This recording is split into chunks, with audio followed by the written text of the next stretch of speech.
Number one है एक complex personality होना, जहाँ पे बोल सकते हैं भाई तुम्हारे अंदर एक मिस्ट्री वाला फैक्टर जरूर होना चाहिए कि तुम अगर एक चीज में अच्छे हो, ऐसा अगर कॉन्ट्रास्ट या फिर दिखाने का जब मौका है तो तुम्हारे पास कोई ऐसा हिडन स्किल भी होना चाहिए जो कि तुम शो करो तो भाई वर्ल्ड को बिलीव ना हो, या फिर जो लोग तुमको जानते हैं बहुत अच्छे तरीके से जानते हैं वो लोग को भी बिलीव ना हो। सोचो अगर तुम पढ़ाई में बहुत अच्छे हो, लेकिन वहीं पे अगर कुछ स्पोर्ट्स वगैरह क्लास चल रहा है, वहाँ पे तुम स्पोर्ट में बहुत अच्छे दिख जाते हो, किसी भी रैंडम स्पोर्ट में जिसको तुम पब्लिकली खेलते भी नहीं हो या फिर लोग जानते नहीं है कि उसको तुम खेल रहे हो, या फिर बोल सकते हैं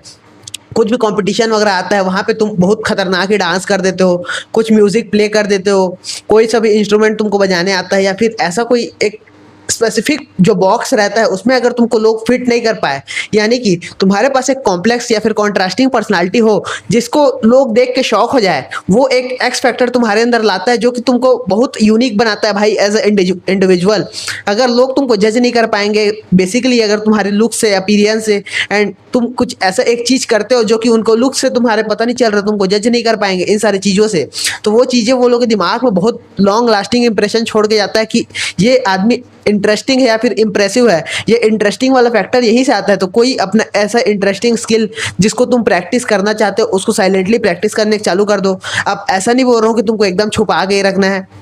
अगर तुम चाहो तो उसको पोस्ट भी कर सकते हो, लोग तुमको जानेंगे इन दी एंड। लेकिन भाई अगर कोई नया आदमी मिलता है उसके सामने ये पर्सनालिटी बनाना बहुत इंपॉर्टेंट रहता है, क्योंकि अगर तुम लोग रोज इंटरेक्ट करते हो किसी से एंड उसको ये सारी चीज़ों के बारे में पता, तो वो तुम्हारा फर्स्ट इंप्रेशन से तुमको जज कर ही रहा होगा। लेकिन जो नए इंडिविजुअल्स रहते हैं या फिर नए कम्युनिकेशन करना होता है तुमको, या फिर नए कॉन्टैक्ट्स बनाने होते हैं, जो लोग तुमको एडमायर करेंगे दूर से, जो कि तुमको जानते नहीं है, क्योंकि एडमायर वो लोग नहीं करते भाई जो लोग बहुत क्लोज रहते हैं, तुम्हारे बारे में हर एक चीज़ इन डिटेल जानते हैं। इस तरीके के लोग तुमको एडमायर नहीं करते, लेकिन जो बाहर से देखते हैं एक पर्सनालिटी या फिर पर्सोना तुम्हारा जो बाहर है, वो सारी चीज़ों में ही हिम फैक्टर आता है। तो इसलिए उन सारे लोगों को इम्प्रेस करने के लिए या फिर बोल सकते हैं आउट ऑफ द बॉक्स जाने के लिए ये एक कॉम्प्लेक्स या फिर कॉन्ट्रास्ट तुम अपने पर्सनालिटी में ला सकते हो। सेकंड जो चीज़ है वो एक एटीट्यूड रखना, या फिर बोल सकते हैं वॉक कर रहे हो तो शोल्डर्स वे हो रहा है तुम्हारा नेचुरली कि नहीं हो रहा है, यहाँ पे ये रिफ्लेक्ट करता है। क्योंकि अगर भाई तुम अपने आप में कॉन्फिडेंट होगे तो तुम्हारा बॉडी लैंग्वेज में कहीं भी टेंशन स्टोर्ड नहीं होगा। टेंशन क्या रहता है जिससे तुम्हारा बॉडी सिकुड़ के रहता है, जैसे तुम्हारा जॉ है उसको बार बार तुम क्लेंच कर रहे हो, ऐसे करके टाइट कर रहे हो, या फिर बोल सकते हैं शोल्डर जो है वो तुम्हारा ऐसे आगे झुका है या फिर एकदम टाइट हो रखा है, जहाँ पे नेचुरली वो गिरा हुआ रहता है, ड्रॉप शोल्डर जो बोलते हैं, ड्रॉप्ड नहीं है, नेचुरली तुम्हारा टाइट चल रहा है। तुम अपने आप में जब चल रहे हो तो नोटिस कर सकते हो तुम्हारा जो पेट है उसको तुम होल्ड करके रखो भाई टाइट, वहां पे पूरी तरीके से तुम सांस भी नहीं ले रहे हो। जब भी वॉक कर रहे हो तो आई कांटेक्ट मेंटेन नहीं कर रहे हो, जमीन में देख के चल रहे हो, या फिर क्लोज बॉडी लैंग्वेज लेके चल रहे हो। इस तरीके का जो फैक्टर्स रहता है वो सारी चीजें तुमको बहुत ज्यादा ही इंट्रोवर्ट या फिर बोल सकते हैं भाई उतना ज्यादा कूल नहीं दिखाते हैं, या फिर अनकूल लगता है, बहुत ज्यादा एक वीक आदमी की तरीके से लगता है, तुम इस तरीके से पोर्ट्रे कर रहे हो। अब ये सारी चीज़ें नेचुरली हर ह्यूमन के अंदर होना चाहिए, लेकिन टेंशन या फिर बोल सकते हैं जो सोशल एंजाइटी है या फिर फियर है उसकी वजह से लोग इस तरीके से नहीं जीते हैं। तो नॉर्मल जो करोगे अगर तुम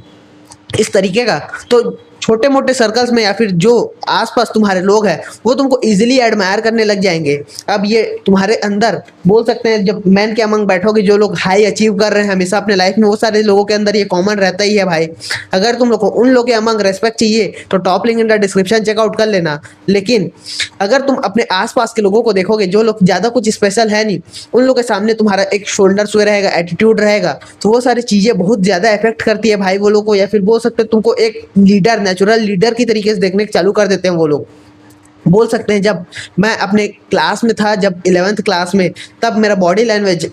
10th में बहुत वीक काइंड ऑफ था, मैं बहुत स्किनी था, इसलिए मैं और बहुत ज़्यादा झुक के रहता था, या फिर बोल सकते हैं मेरा बॉडी लैंग्वेज बहुत ही ओल्ड आदमी की तरीके से था। लेकिन जब मैं उसको डेवलप किया, यानी कि मैं कॉन्शियस एफर्ट डाला भाई, हाँ कॉन्शियसली मेरे को फर्क पड़ रहा था, इसलिए मैं वॉकिंग को अपने देखा, शोल्डर्स वे को थोड़ा सा अपने आप जानबूझ के करने लगा, या फिर fake it till you make it ये करने का मैं ट्राई करने लगा, या फिर बोल सकते हैं मैं अपने फिजिक में काम करने लगा। तो ये सारी चीज़ें पहले तो थोड़ा सा अनकॉमन या फिर बोलते हैं अननेचुरल लग रही थी, लेकिन जब उस शोल्डर स्वे को मैं प्रॉपरली पूरी तरीके से अपने बॉडी में घुसा लिया, या फिर बोल सकते हैं वो अब मेरा रियल पर्सनालिटी बन चुका है वो। अब मेरे को उसको फेक करने का जरूरत नहीं है भाई, मेरा बॉडी में ओपनली एनर्जी फ्लो हो रहा है एंड मैं लोगों से कम्युनिकेट कर रहा हूँ, तो मैं ओपन बॉडी लैंग्वेज के साथ, आई कॉन्टैक्ट के साथ ईजिली कम्युनिकेट कर पा रहा हूँ। अगर इस तरीके का मैं बनाया तो उसकी वजह से मेरे को बहुत बार कॉम्प्लीमेंट्स भी मिल चुके हैं। लोग तुमको नेचुरल लीडर की तरीके से देखने चालू कर देते हैं, एंड स्पेशली जो इंट्रोवर्ट काइंड ऑफ लोग रहते हैं, जिन लोग खुद के अंदर कॉन्फिडेंस नहीं रहता, वो लोग तुमको देख के थोड़ा सा इंप्रेस्ड होंगे ही भाई। इसलिए ये एक शोल्डर्स हुए या फिर एटीट्यूड तुमको अपने अंदर लाना बहुत जरूरी है।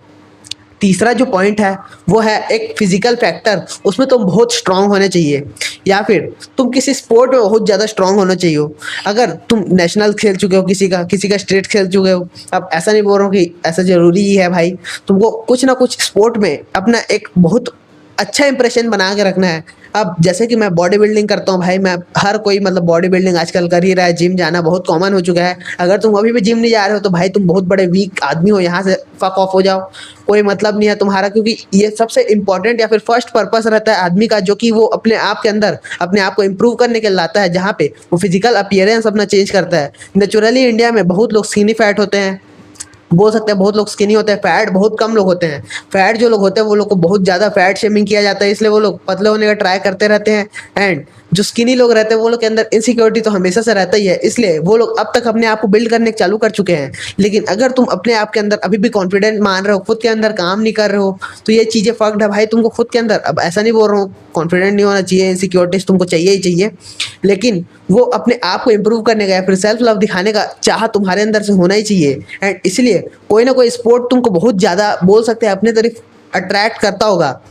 हो सकता है वो बास्केटबॉल हो सकता है वो क्रिकेट हो सकता है वो कबड्डी हो भाई। लेकिन मैं बोलना चाहूँगा, अगर तुम कोई स्पोर्ट खेल रहे हो तो ऐसे जो थोड़ा सा रॉयल काइंड ऑफ स्पोर्ट्स है, या फिर जैसे क्रिकेट है भाई, उसमें ज़्यादा तुमको कुछ करना नहीं पड़ता है। बैटिंग कर रहे हो वहाँ पे ठीक है, बॉलिंग कर रहे हो वहाँ पे ठीक है, लेकिन अगर तुम फील्डिंग कर रहे हो तो वहाँ पे तुमको कुछ मूवमेंट वगैरह ज़्यादा करना नहीं पड़ता है, and all that type of shit. लेकिन जो 2% के स्पोर्ट रहते हैं, अब चेस नहीं बोल रहा हूँ, मतलब 2% के स्पोर्ट में बैडमिंटन स्पोर्ट मतलब रैकेट स्पोर्ट्स हो गया, या फिर बोल सकते हैं अगर तुम कुछ बहुत ज़्यादा फिजिकल स्पोर्ट खेलते हो, जैसे कि बास्केटबॉल है, रग्बी है, फुटबॉल है,